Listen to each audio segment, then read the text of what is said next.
May para maraming masagot yung maraming tanong ninyo. Tatawagin ko si Secretary Bautista ng DSWD para mag-presentation at magsabi sa tao kung saan na yung pera at ano ang nangyari as of now, itong panahon ito. Roll, Secretary Bautista, you can...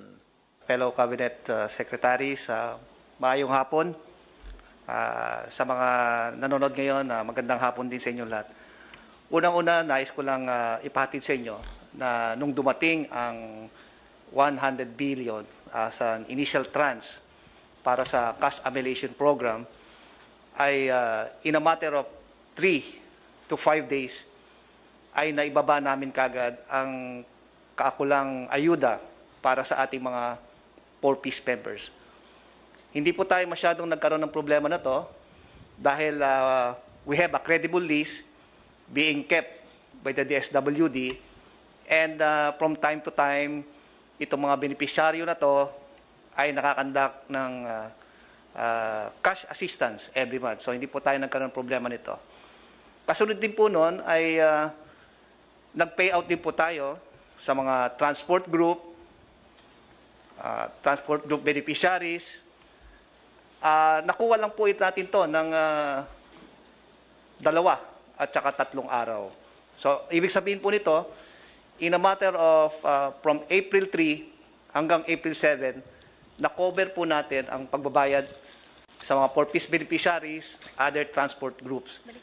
Babalikan ko ulit, hindi tayo nahirapan dito dahil mayroon tayong credible list. Noong April 3 po, more than 80 million ang ibinaba po natin sa field offices. Ibig po sabihin nito, talagang yung mga budget allocated sa mga field offices para implement ang social amelioration program ay makarating kagad sa kanila. Kasi alam naman natin na sila ang mag-implement in coordination sa mga LGU. Nung natanggap po nila ang amount na 80 billion, ay dito na po nakipag-coordinate po sa mga local government units sa municipal, city, social welfare development, para po i-transfer natin ang pondo sa kanilang LGU.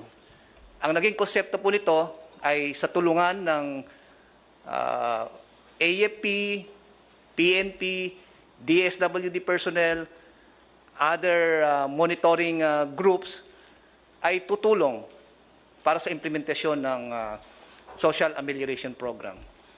Dito po naranasan natin na merong, sabi natin, naging problema kasi po ang listahan ng mga taong babayaran ay hindi po available. Siguro, ang in-expect po namin noon na ang LGU, dahil alam nila ang kanilang constituents, ay they have the profile, the names, the work, and other livelihood activities ng kanilang mga nasasakupan. Dahil po hindi rin nila masyado kabisado o sabihin natin ding may kakulangan sa mga listahan na yon, dito na po nagkaroon ng problema. Pero kung tutuusin po natin ay ito po ang unang pagkakataon na dumaan tayo sa sitwasyon na to. Kaya naniniwala ko na sa unang sitwasyon na to, masasabi kong walang perfect na sistema. But as we continue to engage the LGU, municipal, city, social welfare development offices, we were able to identify and determine what are the gaps and the shortcomings. And hopefully in due time, we will be able to have it distribute the cash amelioration systematically and orderly. Nais ko lang i-emphasize dito para sa kalinawan ng lahat na ang cash amelioration program ay intended po para sa pamilya. Uulitin ko po, ito po ay intended sa pamilya. So, ibig sabihin nito na ang isang head of the family ay bibigyan po sila ng social amelioration card at dito po nila isulat ang kanilang profile. Bakit natin pinapasulat sila sa social amelioration card? Para po makita kung ano pa ang mga tulong na naibigay sa kanila. May mga pagkakataon na isang pamilya o ang isang miyembro ng kanilang pamilya ay benepisaryo rin po ng DOLE. Benepisaryo rin po ng Department of Agriculture or even DTI. Naayon po sa batas ng Bayanihan Law na dapat ang isang pamilya ay makakatanggap lamang ng 5,000 to 8,000. Depende sa minimum wage rate sa isang rehiyon.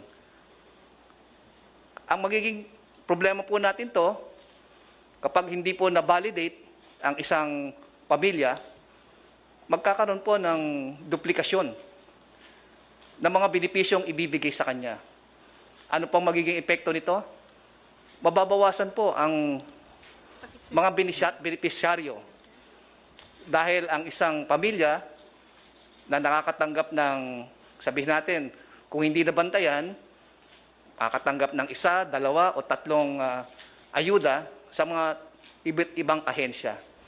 Pero kung susundan lang yung sinasabi nating isang ayuda lamang, yung mga sobra doon ay maaaring ibigay sa mga nakakarami.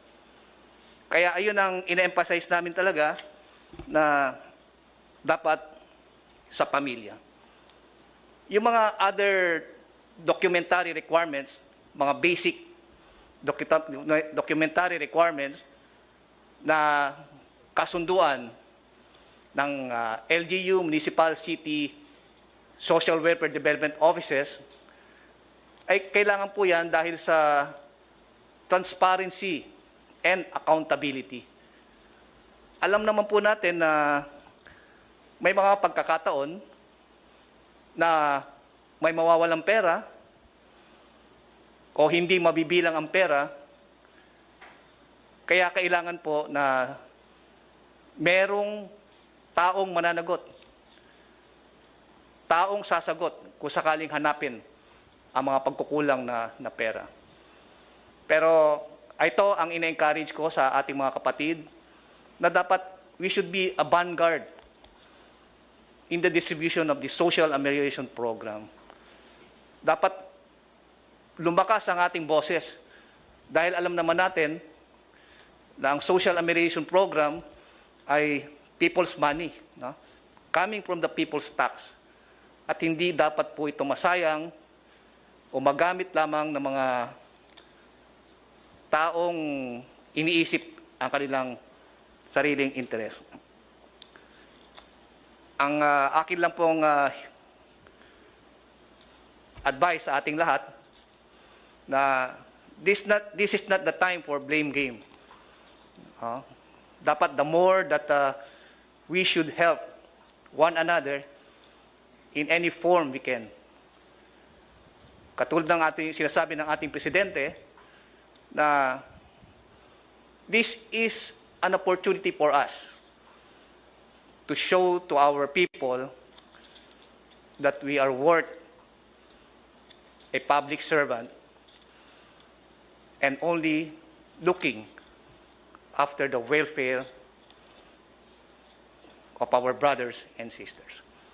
So, ayun lang po ang aking mensahe. Ang DSWD po ay gagawin ng lahat na tulungan ng ating mga LGUs para masigurado natin na mapadali, mapabilis ang pagbibigay ayuda under the Social Amelioration Program. Maraming salamat po.